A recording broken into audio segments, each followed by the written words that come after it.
repeat myself. If you're on Facebook or you on LinkedIn, okay, go to www or YouTube.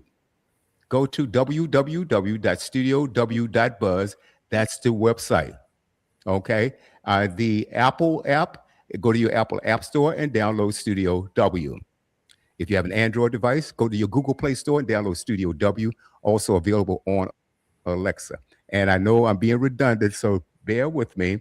And so, ladies and gentlemen, please, please, please tune in after, stay tuned, but download that app so you can listen to Mr. Chavis' work in its entirety. I'm going to play all 27 songs in uh, the full length versions. So let's do this.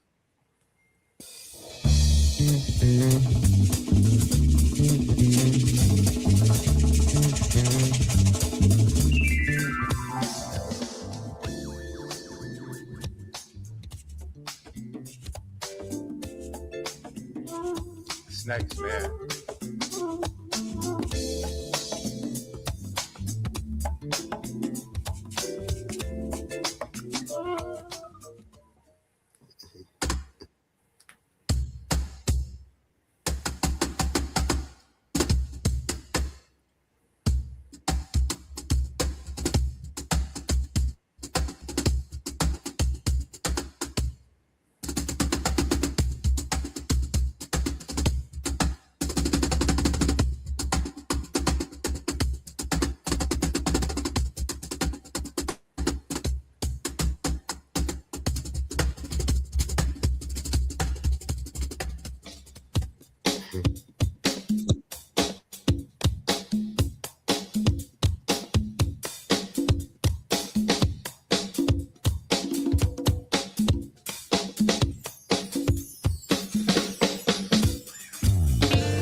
It's real smooth, man.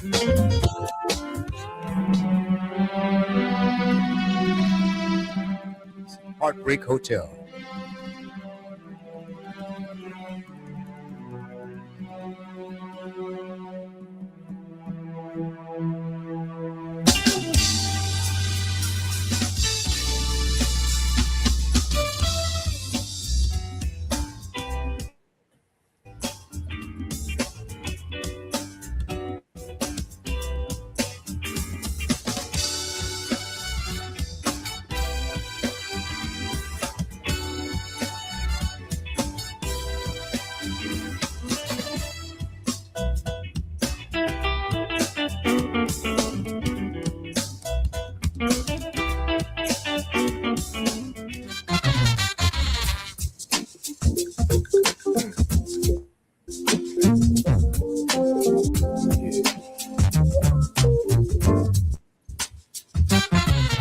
Working in this factory, putting in 12 a day, trying so desperately to get All you right. to flow some energy. Oh, man. I wanted to go on, man. That music is intoxicating. It's incredible stuff, man.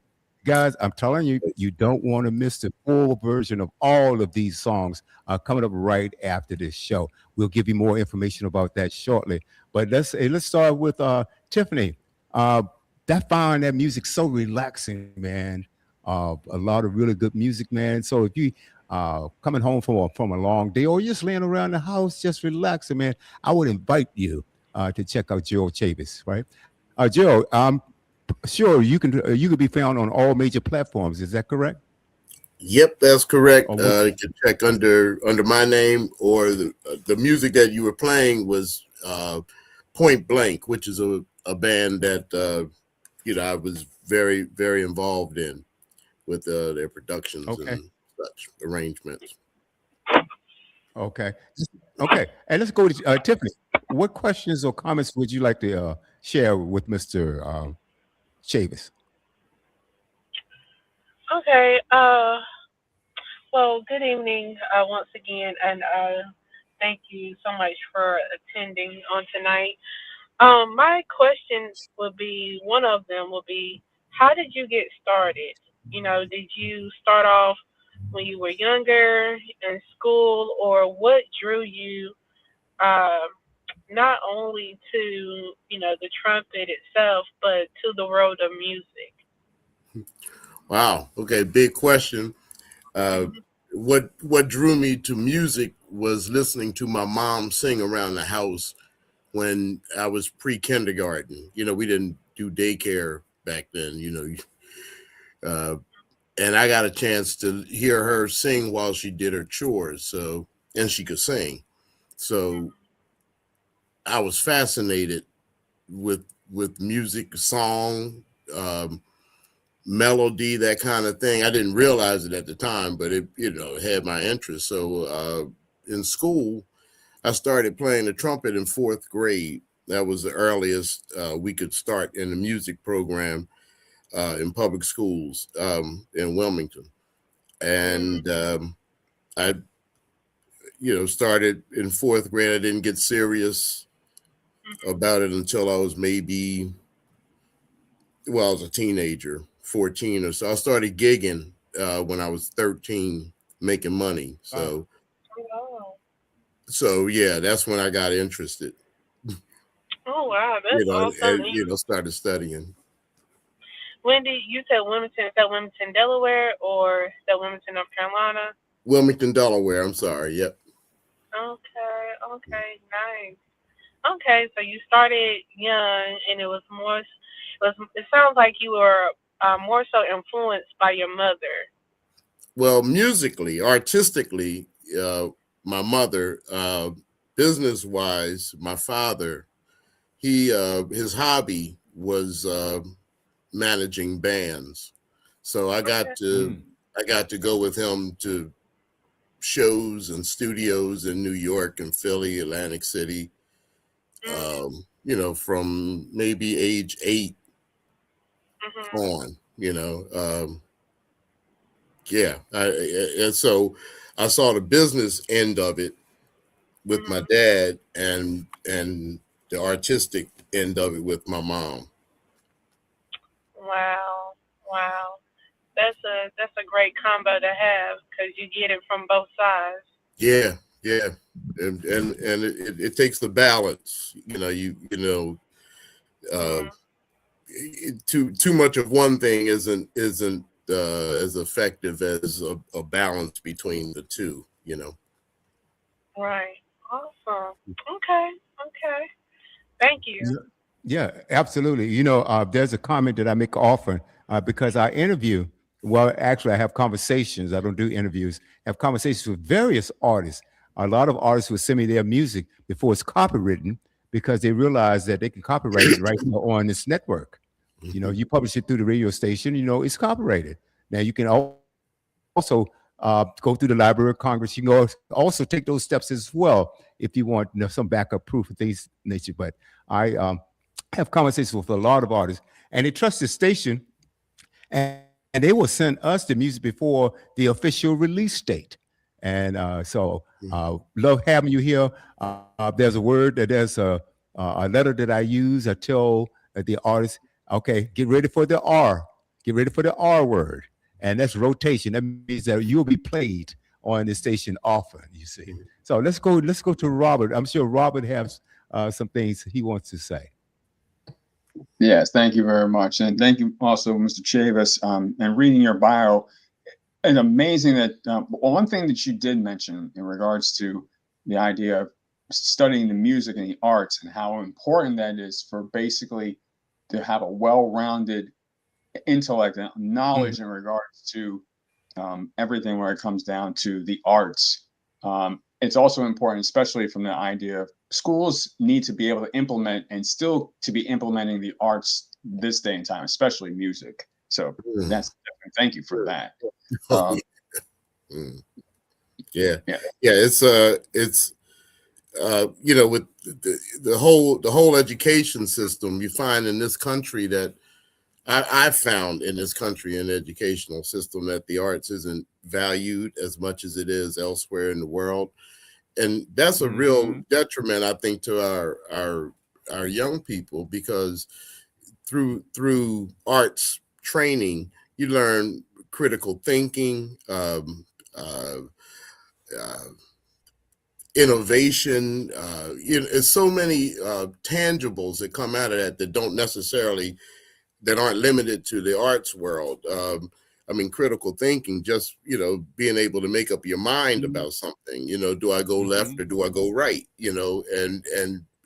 and living with the results of those actions, learning the arts training is so vital. And it's a shame that is, not as valued, as defunded, if you will, in a lot of the school systems that I'm aware of, and under attack presently. The funding is under attack now. Indeed, indeed. Well, I did have a question to ask in regards to the various different artists that you have come across. Who was, say, for instance, your most amazing artist to work alongside, if there was one? I see you have, you basically have Mick Jagger, Phyllis Hyman, Donald Byrd, The Temptations, The Spinners. Was there anyone that's probably not on this list that was a very high influence for you, or something made you say, wow? Wow, that's a tough question. Yeah, there are more than on that list.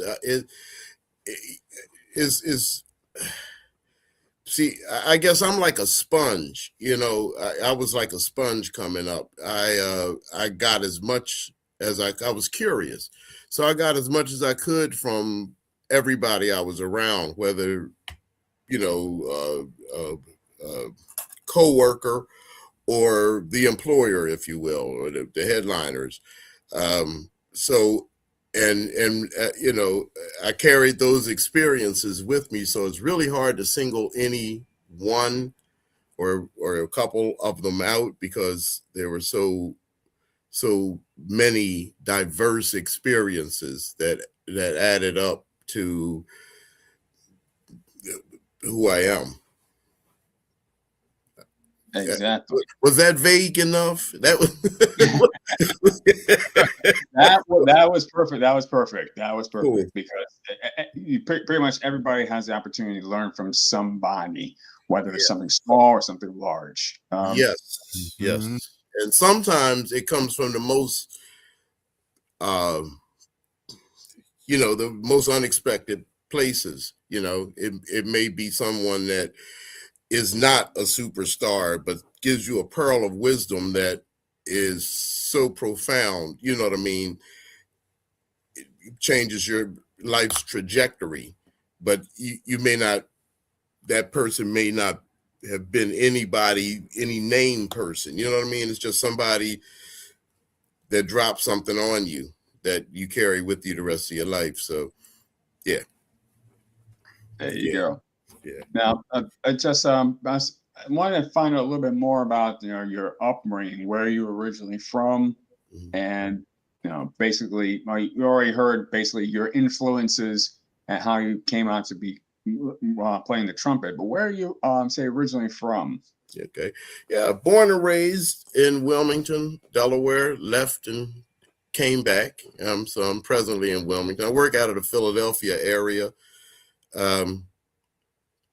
I have horn, will travel, but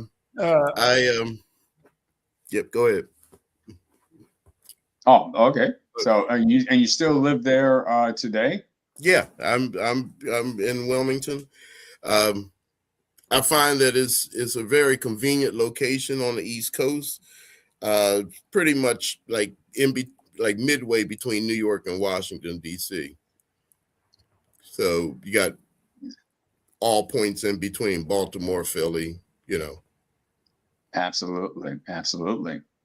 And I think also, because you did mention here that you mostly a trumpeter, what other instruments do you play, if you do play any others? Well, we've heard about people who play like some artists who say they could play like 10 instruments or 15 instruments. But which ones do you know that besides the trumpet that are near and dear to you? Yeah, piano would be the primary. I arrange and compose, so I play piano for that, not for performance, because there's so many players that are so much better on piano than I am. I basically know how to, creep around and find the chords, the textures, the colors that I'm looking for. But so piano, yeah, would be the only other one that I would admit to. I'll try to play anything, but it may not sound so good. Absolutely. But you're strong in the ones that you know. So yeah. But the other thing is, as that may not come across to most people, as a band leader, a lot of times your instrument might be other people, might be your fellow musicians, meaning it's like a quarterback calling a play. In some of the music, you might say the bass player, take the melody, you do this, you do that, let's rearrange it, just come in with this type of influence as or attitude or something like that, to contrast the come in with something energetic, it contrasts the mellow, so yeah, I find that being able to communicate and elicit things from musicians helps me a lot with production. Fantastic. Yes, thank you. Gerald and I talked, and I told him I was extremely excited to have him on, because that was my major in school. I was a music major, and my main instrument was the trumpet. And we touched on something, and there's a word that's used when you're playing a brass instrument, whether it's a trumpet, a tuba, sousaphone, trombone, baritone, or whatever. And it's something that is vital to us to be able to get those notes out, and it's called the embouchure. Would you tell the audience, what is the embouchure, Mr. Chavis? Okay, yeah, it's for trumpet player, for brass players, it's pretty much the same, and it's, if you will, it's right around, if you had say a quarter and put it right under your nose on where your lips are, that's the area for a trumpet anyway. Trombones are, the mouthpiece is bigger, and the purpose is to create a sound. The trumpet itself, the actual horn, for lack of my background might screw that up, but the trumpet itself acts as an amplifier. The mouthpiece is what we play, and we have to do this. It's not the most attractive sound, right? But that's, if you hear a trumpet, that's what's creating the sound. So the sound really has to come out of us to manifest. Whereas every other instrument, brass instruments are the hardest. Any other instrument, you have the note right in front of you. Like a piano, you can play this note or that note. You can pluck a string on a guitar or a violin. You can hit a drum. The reed makes the sound on woodwind, so all you have to really do is blow. The fingerings create the different notes. But for brass instruments, the whole thing is right here, and right there. Yeah, and all of the notes come from right here, So the trumpet itself, the horn, is really just an amplifier. Right. I recall I almost flunked my recital, because I played the trumpet, but I was just coming off of the season where I was playing the tuba, in the marching band. And like you said, that tuba mouthpiece is that big. The trumpet mouthpiece is that big. And so trying to adjust your embouchure back to that trumpet, it was the most difficult thing that I found. What I'm going to do, I've got more information, more questions, but why don't we drop a few more hints, a few more sounds here, and so the audience will get a chance to know Mr. Chavis, this brilliant artist. Ladies and gentlemen, kick back, grab that glass.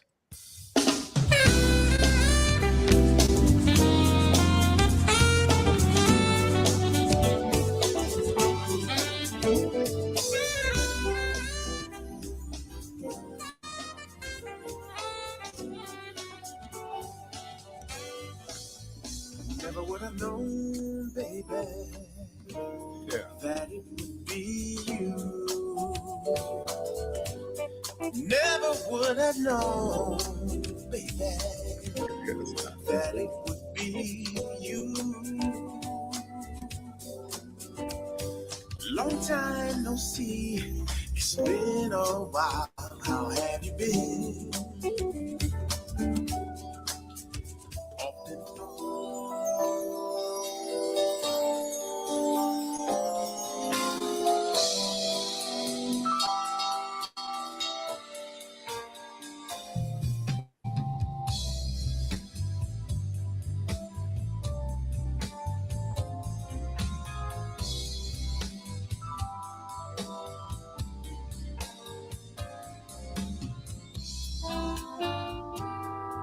Nice.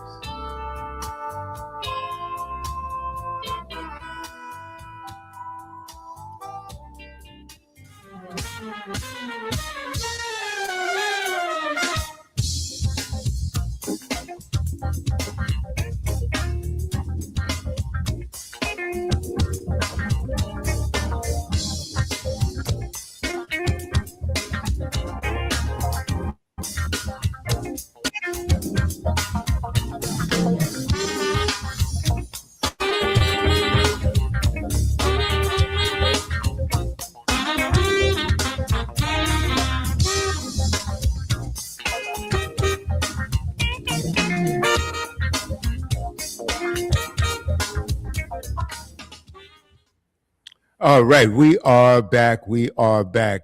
I really appreciate that music. Ladies and gentlemen, that is Mr. Gerald Chavis. Gerald, man, oh man, oh man. Guys, you're going to have a great time in about 32 minutes. I want you to stay right there. But if you're on Facebook, LinkedIn, or YouTube, you want to download that app, that Studio W app, that Studio W app. And on Android, that's Studio W. Go to your Play Store and go to Studio W. Apple, same deal. Go to Studio W Apple, or you can download or go to Alexa, and say, Alexa, play Studio W. And that website is always there, studiow.buzz. And ladies and gentlemen, welcome to the set, Mr. T. Air Van Meter. Hello, Fellowman. How are you? I am well. How are you, sir? I'm great. I'm great. I'm not sure when you heard any of your music, but I'm here. I'll get better, my brother. I want to introduce you to Mr. Gerald Chavis. I'm not sure while you were in the green room you heard any of his music or not. Were you able to hear? I came on at the tail end of some music, actually. Yeah, you did. Well, we're going to play a few more. Now, guess what? If you want to check out his entire repertoire, ladies and gentlemen, you want to stay tuned after this episode 103, because he sent me about 27 songs, and we're going to play all of them in its entirety. All of them right after this show. And that's 7 p.m. TF, that's going to be 5 p.m. your time. 5 p.m. your time. That's on the West Coast. Are you back on the West? It should be. Okay. 5 p.m. on the West Coast. 3 hours ahead of us? Yeah, we're 3 hours ahead. That will be 5 p.m. on the West, 7 p.m. Central Time, and 8 p.m. right here on the East. So make sure you download that app. Robert, if you will, would you put that in the comment section? The app, Studio W, the website, studiow.buzz, also available on Alexa. So, ladies and gentlemen, you don't want to miss that. Boy, it's going to be a treat. It's going to be a treat. Kick back and grab a glass. Uh, Tia, Mr. Chavis, and I'm sure you read the bio. And what I'm impressed by the people that he recorded with, performed and or recorded with: Mick Jagger, Phyllis Hyman, Donald Byrd, man, Spaces and Places. Oh my goodness, all his great music, just incredible. Tell us about the experience with Donald Byrd. What was that like? Okay. Donald Byrd was in residence at Delaware State University for some years, and I was fortunate enough to meet him, and actually, I think the first time I met him, he was doing a concert at Delaware State, and of course I went there and took my horn and sat in with him, and that's a traditional thing at a certain level, old school thing. When a trumpeter or comes to town, the other trumpet players come out and welcome him to town, if you will. So, Right. So we developed a great friendship over time, and he of course he was getting up in years. So some of his gigs that he would get, he would ask me to come to play like the heavy lifting with the trumpet. So I was his. He would play some in the beginning and say, "Go ahead, Chavis, take it," and I would play the rest, and then he would come in. So because his health was beginning to diminish, so I was very honored that he thought well enough of me to have me be his surrogate, if you will.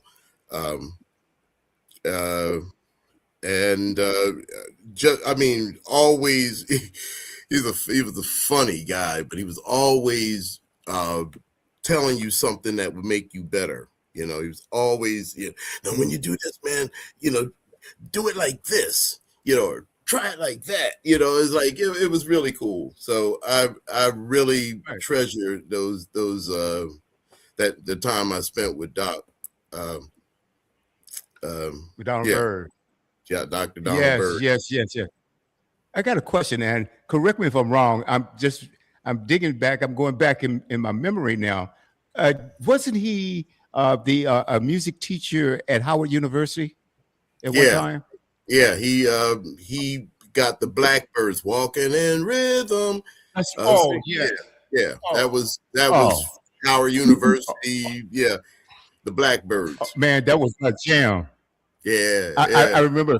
I remember one of my favorite tunes on that album was "Flying Start." Flying Start, I believe, was one of those. Oh my God, Rock Creek Park. Rock Creek Park was in doing that, it in the park, doing it after dark. Yeah, doing it after dark. Absolutely.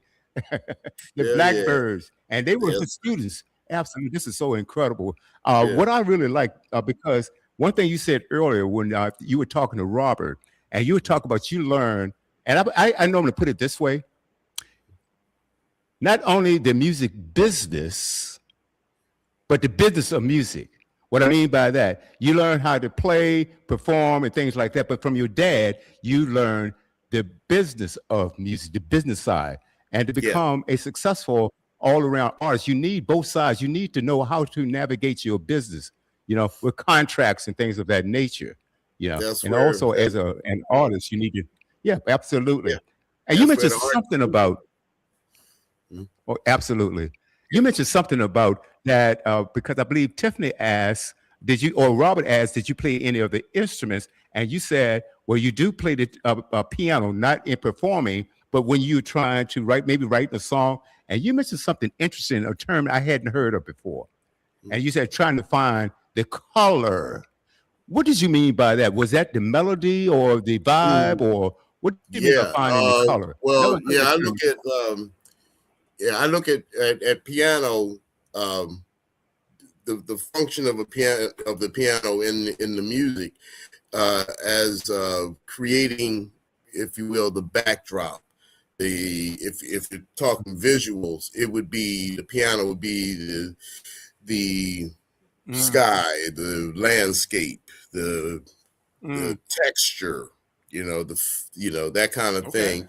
And I mentioned colors because different chords have colors. You can have bright chords, dark chords, tense chords, all of those, and where they're placed can create different tensions, which gives the song personality.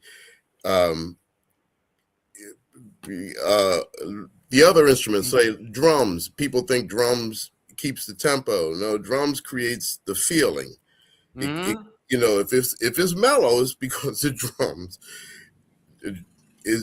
drums is doing something mellow and making it feel that way, because all he's got to do is change and it's going to feel different. So feeling is, everybody keeps time, but every instrument in the band has an area, a zone, if you will, that they can just be expressive, use, just be creative in, I should say, have room to roam.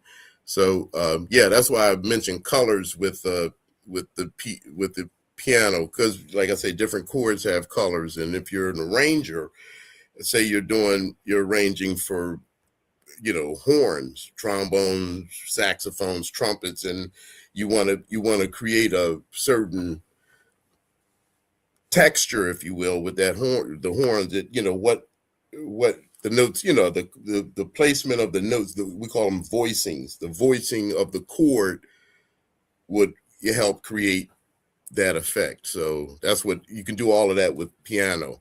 But I would never think to try to get out and perform on it, because like I said, there's so many other cats, folks that do so much better than I. Okay. I have another question, but now let's go to Tia.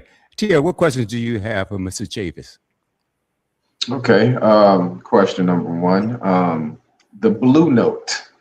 What is the blue note? And is it true that white folks can't hear it?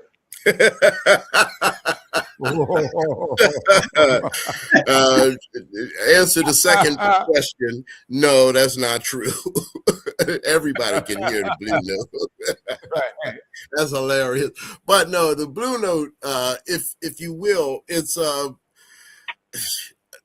there's a thing called the blues scale, and the dominant part of that is what we call a flat five. I don't have my board up, but it's you've all heard of the major scale, da da da da da da da da, right? Well, the fifth note, da da da da da, that's called a fifth. Well, with the blues note, the fifth is flatted, so it's da da da da da da. And that's that interval. It's also called a tritone in classical music, in classical theory, of European classical theory. Back in the medieval times, it was called the devil's interval, and you could get killed for playing it. But that's the blue note. Really? Yeah. Is that a true story? Yeah, back in the day, they didn't like tritones. The church. It was the devil's interval. I had never heard that before. Wow. Crazy. Yeah, crazy. You could get killed for playing it. You had to mask it. I just understand that, like, it's artists that Bootsy Collins and a lot of the funk era artists would talk about, being able to, have the sound, the blue note sound, to be able to hear it, and other people couldn't pick up on it. So I thought, it's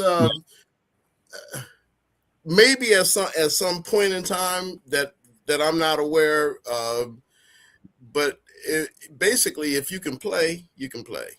Right. You can play. Yeah, that's right. Because one of my favorite trumpeters is Brian Culbertson. That's a bad boy. He's a bad boy. No question about it. I I went have to Dave Cause a couple months ago. He was out here, in Los Angeles. oh, who is that? Dave Cause. Dave Cars. Oh wow, wow, wow. I used to go down. Was he at the Thornton Winery? A lot of those artists go down there. No, but a lot of them do go. When I used to live in Temecula, I used to love that. Yeah, if you like I used jazz to and love want it, man. Temecula, where you live. That's right. And those concerts at night, it's a nice warm summer breeze going on. Mhm. Just an ideal place. I've seen so many great artists out there. Just a wonderful, wonderful place. I got a question for you, Mr. Chavis, and that is, it's saying I was reading this because we do a lot of shows on mental health, mental health. Do a lot of shows on that, and one thing it talks about is that if you have a child in school, it's a good idea to let them take foreign languages because it expands their mental capacity and also their mental intellect. And I think you kind of touched on it a little bit. Would you say that music learning or teaching your child music, or you learn it yourself, does the same thing? Absolutely. Music is a language. In fact, it's universal. I could go just about any country right now and be able to create music with the musicians there without speaking the language. It is universal and is mathematical. So yeah, foreign language, definitely music. It creates connections in your brain that normally wouldn't, fire. Just it's like fireworks on your brain. It expands the brain, and the brain being a muscle, the more you work it, the better it works. So yeah, definitely. I think the study of music is a big asset in education. Oh, absolutely, absolutely. Yeah, and like I said, we enjoy, all of us enjoy music. Whether it's for relaxation, whether it's a lot of people when they're out there shopping or they're at the gym, they have to hear earbuds in, listen to music. A lot of your athletes, you see them walking to practice or walking to the game, and they have the headphones on. And it's deeper than that. And I've been studying this for a while, for many years. Like we play a lot of music on the station. We have shows like this where we have where we have conversations. Obviously, we have sports. This show right here, as a matter of fact, Groove Swing Speaks. It originally started with Tier, myself, Robert Brown, Robert Dalen Brown, and a few other brothers started a show called Groove Talk Radio. And Tia was on the inception and the implementation of that particular show. But we play a lot of music and give you some information that I know firsthand. I have a friend of mine who recently passed away, Dr. Dimmer. Tia knew him also.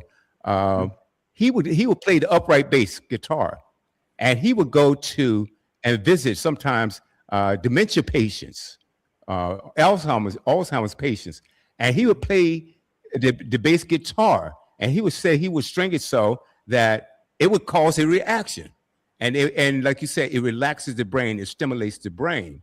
I had another co-host on another show, on one of my gospel shows, and she was telling me that her aunt had dementia. Hardly knew anyone at all. But when she go in there, she would sing these old gospel hymns with her, and she would remember every note. I mean, every word to the song. I find that absolutely incredible.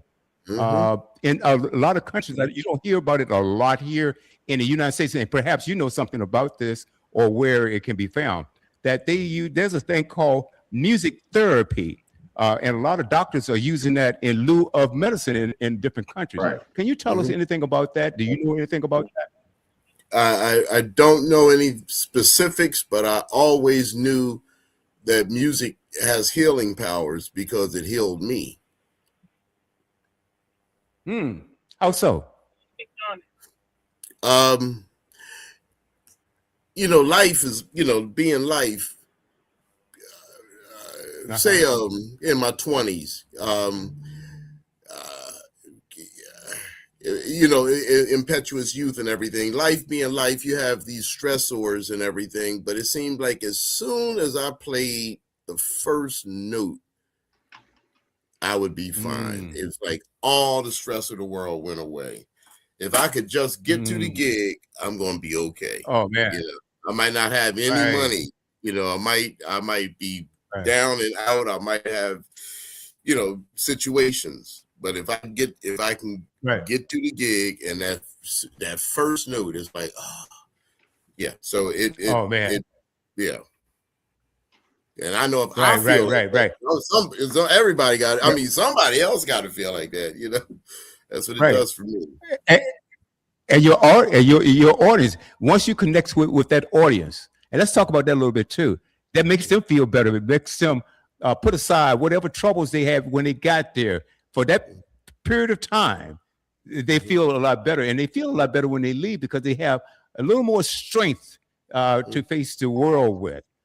Tell us about, and talk to the audience about connectivity, connecting with your audience. When do you know that you have connected with your audience? Oh gosh. I pick up pretty quickly. The nonverbal communication first, they moving the head, nodding along, they that kind of thing. But the deeper connection when I can make them cry. That's a deeper connection. But as an artist, that's what you want to do, because I might be crying inside. I want to project that feeling. And if I can make, or laugh, or whatever emotion, because anytime you have a different emotion, there's a chemical change that happens in your body to create that emotion. So that's why, I firmly believe that in organized religion is based on preaching and music. It is. People go to church for the preaching and the music. Absolutely. If your church has a banging choir, I mean a really, really good choir, people going to show up. Absolutely. As a matter of fact, they are there. The choir's there it's like the warm-up act for the preacher. Yeah. Well, it's one and the same. They call it gospel music, but gospel is the good news. And the good news is the word, and the word put to music is gospel music. So it's all together. It's like I remember years ago when I was in some training program. They said, if you want people to remember something, you got to tell them what you're going to tell them, then tell them, and then tell them what you told them. That's it. So the choir has the before and after, and the preacher got the middle. So the preacher tells them, the choir tells them what they're going to tell them. The preacher tells them, and then the choir tells them what they told him. What he told that's good stuff. Yeah, that's all right. Cool. I'm gonna drop about 90 seconds more of music. Then we can go to Tiffany, then back to Robert, and then T. Air. Man, this is so much fun, ladies and gentlemen. Mr. Gerald Chavis. This is called Melancholy. Yeah. I like that.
It's in the name.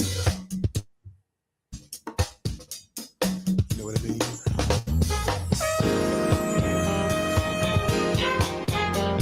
Yeah. I believe in love. Yeah. I've been around the block so many times in the name of love. Yeah, and it seems that I just can't get it right. All right, we are back. Ladies and gentlemen, episode 103 of Groove Swing Speaks. And we've got a special guest here, Trumpeter. Jazz. Would you consider yourself, Mr. Chavis, a jazz musician or just a musician all around? I would say a jazz musician, Okay. because that alludes to the fact that I acknowledge the fact that the music comes from inside me and goes out. Most like in training, yeah, the music is something that you go to school to learn how to do.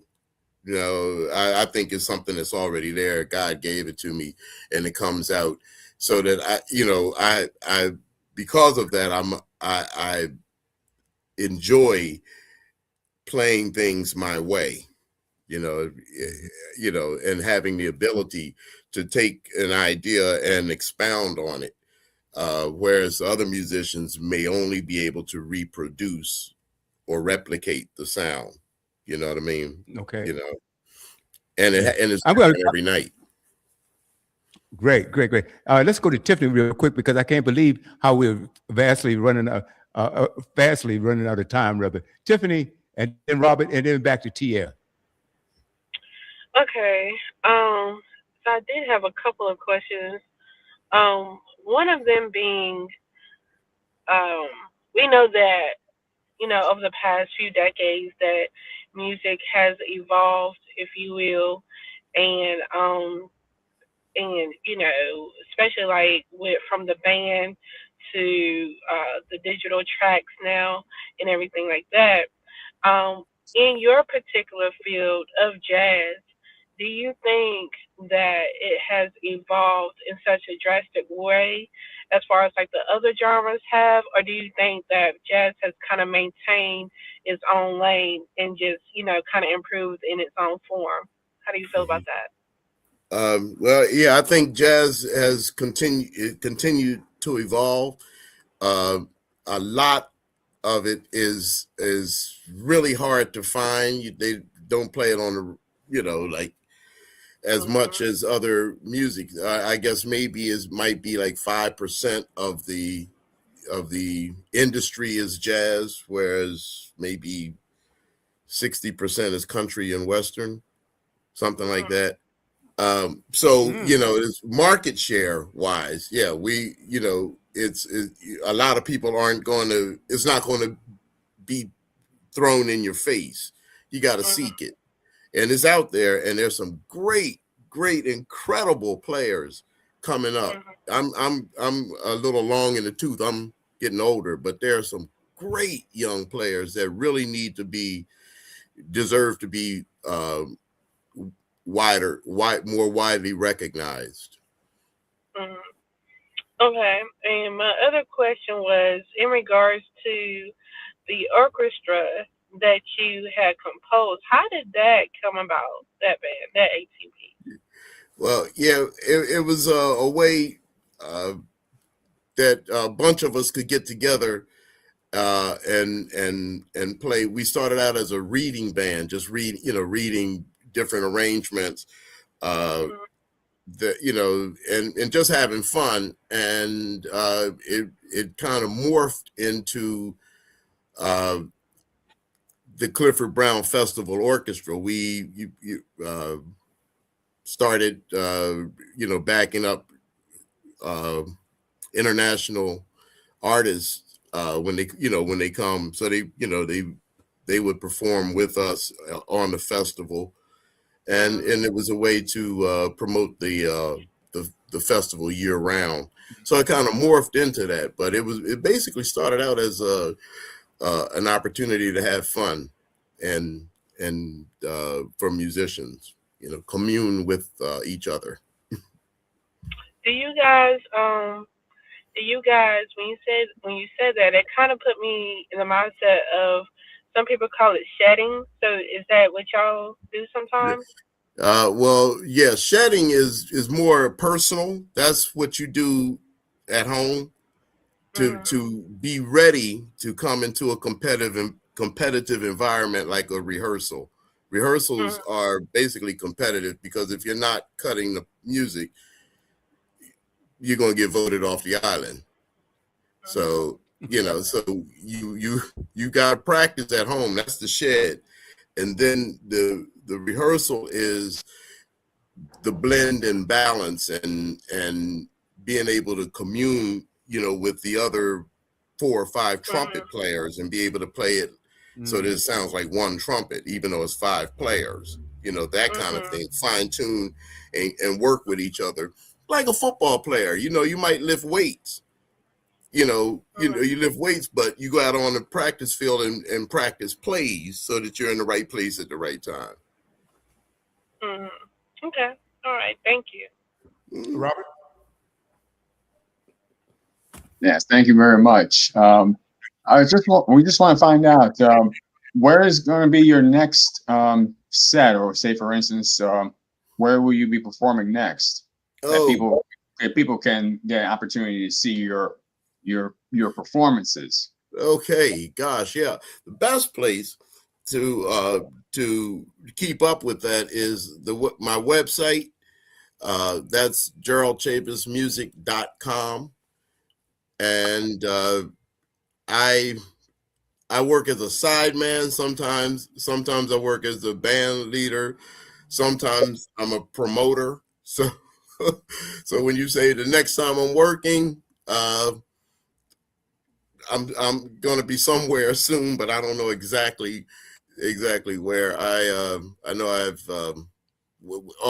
we also produce a show every third Thursday in Wilmington. It's called the third Thursday Showcase at Theater Inn, and that's every third Thursday of the month.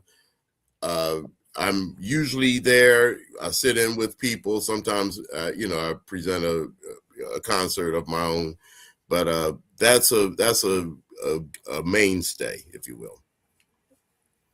Absolutely. Well, definitely with our platform, we'll be able to promote as much as we possibly can, because you never are promoting just by yourself. If people hear about it, it definitely will promote you. And also, people out there, if you want to follow, also, I just happen to do a little bit of research, and Mr. Chavis is also on Instagram. You can follow him at Gerald Chavis Music on IG as well. Just saw a couple of posts that you have there. Gerald Chavis Music on Instagram as well. That's for the younger kids who will probably just watch Instagram, but we're also posting on Facebook as well.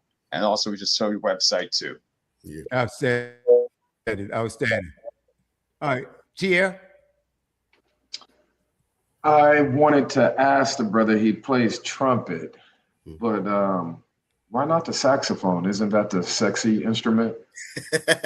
Well, to be honest, I started in 4th grade, and I wanted to play a saxophone in 4th grade, but and back then the schools had instruments that you could try out and keep for the school year to learn how to play. So I went and asked for a saxophone, and they didn't have any saxophones, but they had clarinets. I wasn't. Nah, clarinet for me was like, nah, that's too girl like. Give me a trombone, but my arms weren't long enough, so I couldn't push the slide as far out as I needed to. So I settled for the trumpet. Okay. That's pretty cool, man. That's pretty cool. Well, anyway, I want my last thing is I look at jazz music, and now I noticed that on some of your cuts you have someone singing. Is that you singing, or is there someone in your? Yeah, the name of the band. That was a band that I was a integral part of. But I was not the singer. No, you don't want me doing that. That was Dordan Bivings. He was the lead singer of Point Blank, and that's the band that music was packaged, was recorded with. Got some airplay. Got some recognition from that. Really, diverse. Selection of stuff, and it was a lot of fun producing it and writing and working on the arrangements and all of that. So yeah, but I'm not a singer. Okay. And last thing, and then I'm going to let you go. You mentioned something about when artists come into town and your orchestra comes in and it kind of backs them up a little bit. And I think that I can relate to the experience. I remember when Isaac Hayes, he came here to Richmond, Virginia, years and years ago, obviously, and the Richmond Symphony backed him up, and my band teacher played in the Richmond Symphony. It was so cool. My band teacher, the band director, was a jazz violinist. Cool cat, man, Joe Kennedy. Mm-hmm. Joe Kennedy. Mm-hmm. Don't know whether you ever heard the name before. But anyway, is there anything you'd like to say in closing, Mr. Chavis? Because this has been an absolute blast. Anything you'd like to share with us? Well, I first and foremost don't want to forget to thank you and all of you that are making this happen, because as an artist, nobody would hear any of my music if it wasn't for people like you. So thank you very much for what you're doing. I want to send a shout out to my baby, that's Linda Pitts. She keeps me on track, and she's a swing, right? Yeah, she is. Yep, yeah, it keeps me on track and does that social media thing. Yeah, so shout out to her, and I wouldn't be I wouldn't be as well off as I am without her. So oh man, thank you so much. That's beautiful. Guys. And I want to acknowledge our favorite program director. She is absolutely amazing, and that is Rock. This program would not be what it is without Rock. She's the first one to contact you. She's also a swing. Tiffany's a swing. Tanisha's a swing. Tanisha won't be with us tonight. She's working. Nakaya is a swing. Robert's a groove. I'm a groove. Tier's a groove. My brother Clayton is a groove. So, man, look, grooves and swings all over the place, man. Hey, it's a family affair, sound like. Yeah. We love what we're doing. Our objective, Robert and Tiffany can tell you, we're here to connect the dots. We want the right hand to know what the left hand's doing. So that's why we bring on the professionals like yourself, whether it's business, medicine, or music. That's what we do, brother. And so I want to say again, ladies and gentlemen, if you're on Facebook, LinkedIn, or Twitter, you want to because we have people that's already listening to you via the app and the website and Alexa. If you're on Facebook, LinkedIn, and Twitter, then you want to go to that Apple App Store and download Studio W. It's just that easy, Studio W. If you have an Android device, go to Studio W, please. The website is studiow.buzz, and also tell Alexa, play Studio W. So I want you to stick around, guys, because I've got about 27 songs. I forgot how many hours of music that is. All Mr. Gerald Chavis coming up right after this. You got time to go to the fridge, grab that glass, kick back, and enjoy the music. Mr. Chavis, again, Thank you, my brother. Appreciate you taking your time to visit us on Groove Swing Speaks. And ladies and gentlemen, come back for episode 104 next Tuesday, same time, same place, 6 o'clock on the Central Standard Time, 7 o'clock Eastern, 4 o'clock on the West Coast. Hey, enjoy your Tuesday.